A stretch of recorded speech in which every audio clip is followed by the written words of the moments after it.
Okay, it's happening. Everybody stay calm. What's the procedure, everyone? What's the procedure?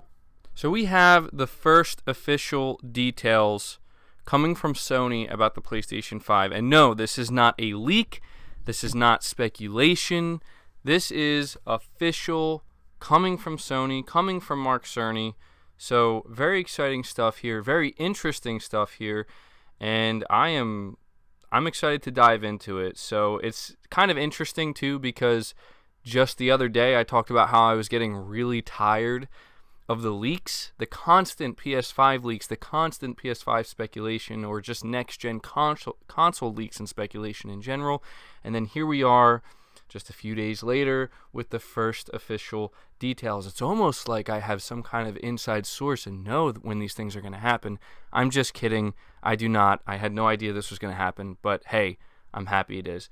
So it says, first, PS5 details emerge. Sony has revealed some information about its next-generation PlayStation in an interview with Wired. Mark Cerny, who was lead system architect for the PlayStation 4 and is currently working on its successor, divulged details on the components that will power the next-gen system and teased some of the breakthroughs it is making. In the interview, Cerny didn't name the console, though conventional thinking states it will probably be the PlayStation 5. The next-gen PlayStation is is partially based on PS4 architecture, which means that it is backwards compatible. Cerny also revealed that it is not an all-digital device, and it will accept physical discs. Wired's article describes the transition from PS4 to PS5 as indicated by Cerny as a gentle one, adding that numerous games will be released for both PS4 and the next-gen console. Okay, so let's just talk about this for a second, because some huge news right there. Some huge news. First of all, backwards compatibility confirmed. Okay, not saying that this is a shocker, but man, it's really nice to have this confirmed, especially this early. So PS4 owners can rest assured that your digital library, your physical discs, are going to go with you. And not only that, but I really appreciate Mark Cerny putting emphasis on they will have a disc slot. It will not be digital only. I say this because there were reports coming out a while ago talking about how internally Microsoft was still debating on whether or not they wanted to release a next-gen console without a disk drive. Now, I'm sure they will, but this is the kind of stuff we're talking about here. This is what gamers want. This is why people support PlayStation, because they're out here doing and saying the things we want to hear. This makes me very, very happy. I'm very glad that they're getting up front and letting us know physical games are here to stay, and the PS5, even though it's not out yet, they're in the process, obviously, deep in the process of getting this thing ready for next year. It will be disc-based, okay? And not only that, but him talking about a gentle one, or to quote him, when it comes to the transition between the PS4 and PS5, this is smart. Sony knows that a lot of the stuff that's going to be releasing over the next couple years, probably into like 2021 or something like that, they have a huge audience right now. They have a huge customer base who bought in to the PS4 console, and they're going to be expecting content going forward. And so he's pretty much confirming here. I apologize for that bird in the background, by the way. That is really annoying.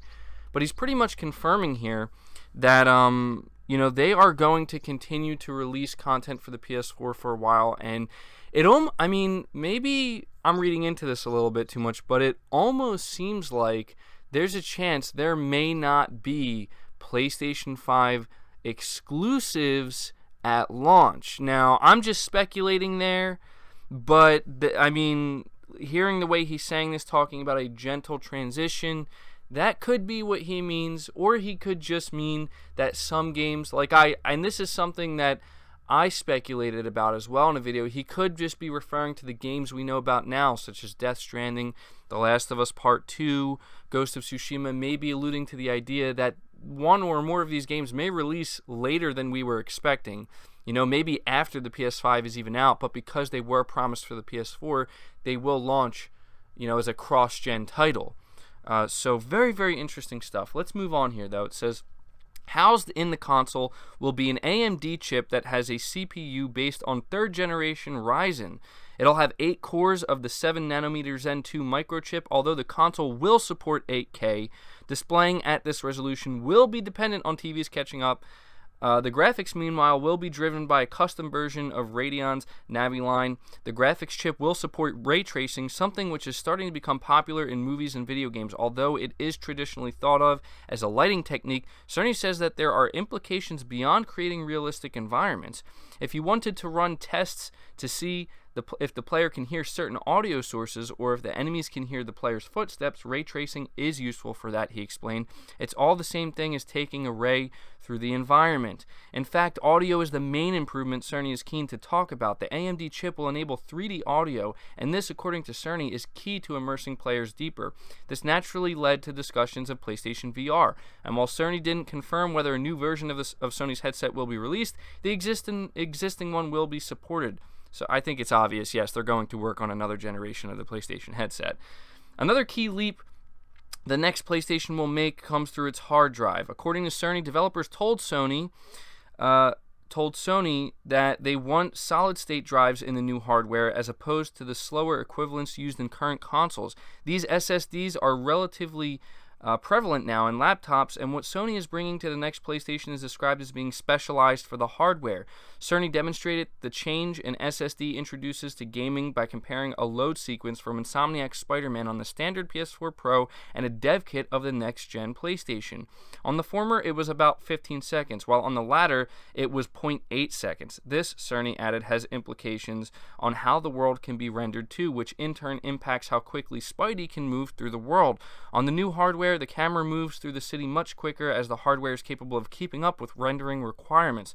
Discussing the SSD, Cerny said the raw read speed is important, but so are the details of the input-output mechanisms and the software stack that we put on top of them. I got a PlayStation 4 Pro, and then I put in the SSD that costs as much as the PlayStation 4 Pro.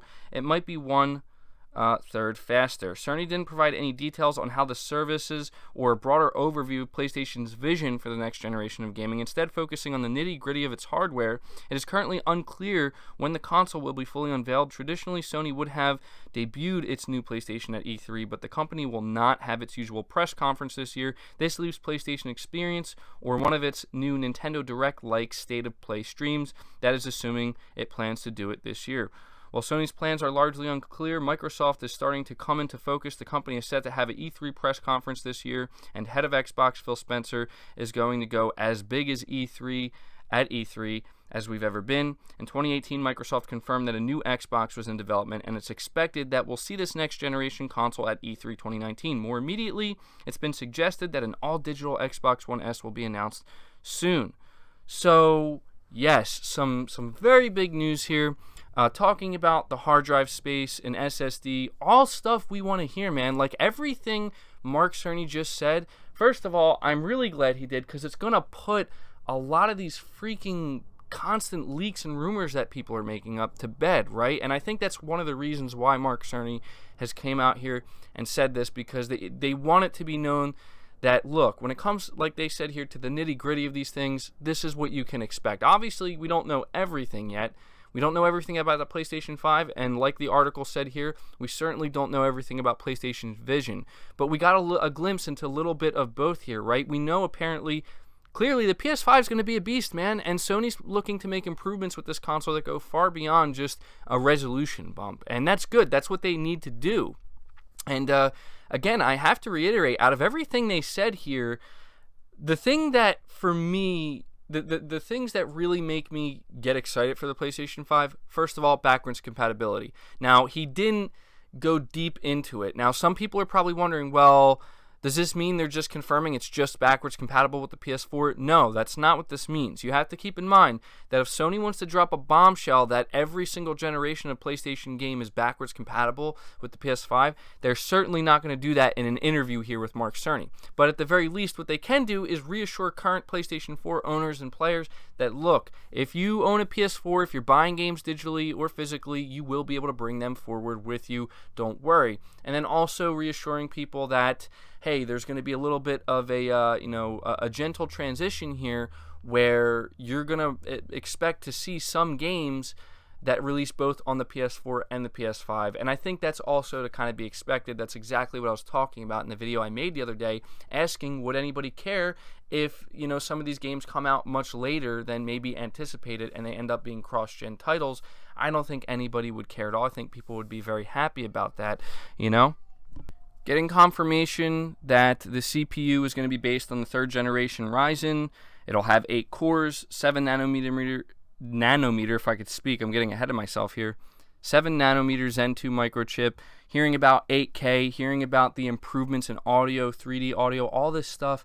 It sounds awesome, man. It really does, and it really genuinely gets me very excited to see everything that PlayStation is going to have to show, because as we know, they aren't going to be at E3, so I don't think they'll be showing off the PS5 or revealing it officially anytime soon. But I think we can make a safe prediction that certainly is likely that they might be saving it for PSX at the end of this year. That would make a lot of sense. And if not, certainly the first half of 2020 for sure. But man, this is exciting stuff, and I know that I think overall, people are going to be very, very happy to hear everything Mark Cerny had to say about the PlayStation 5 so far, because there's not a single thing here that makes me feel like there's anything negative or anything bad. Again, final thing I want to say here, really, really nice to hear Mark Cerny come up out front. Hey, we're going to have a disk drive. Physical disks are here to stay.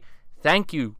Thank you. We need it to be that way. We need to see people like Mark Cerny in the position he's in putting emphasis on this and not just talking about digital content all the time. So, yeah, I'm going to put this video out here today, guys. I hope you enjoyed it. Let me know how excited you are about this. Let me know what you think about all this information. Definitely very exciting stuff. I did have another video I was planning on putting out, a not so good video about Xbox, something that I wanted to talk about. But I'd rather talk about the good news first here with the PS5, and I'll maybe put that other video out tomorrow. So, yeah, let me know your thoughts down below. What do you think about this? What do you think about, the disk drive, the possibility of the PlayStation hitting 8K, the audio, everything that Mark Cerny has to say here? I'm going to be very interested to see what you guys have to say. Be sure to leave this video a like if you enjoyed it, or if you're excited for the PS5. Subscribe if you're new, hit the bell notification icon, and feel free to share this video out as well, so we can finally get it out here that this is officially coming from Sony itself, so people can stop with the leaks and stop with the speculation, even though I did a little bit of speculation myself in this video, but you guys know what I'm saying. Anyway, until next time, guys, take care.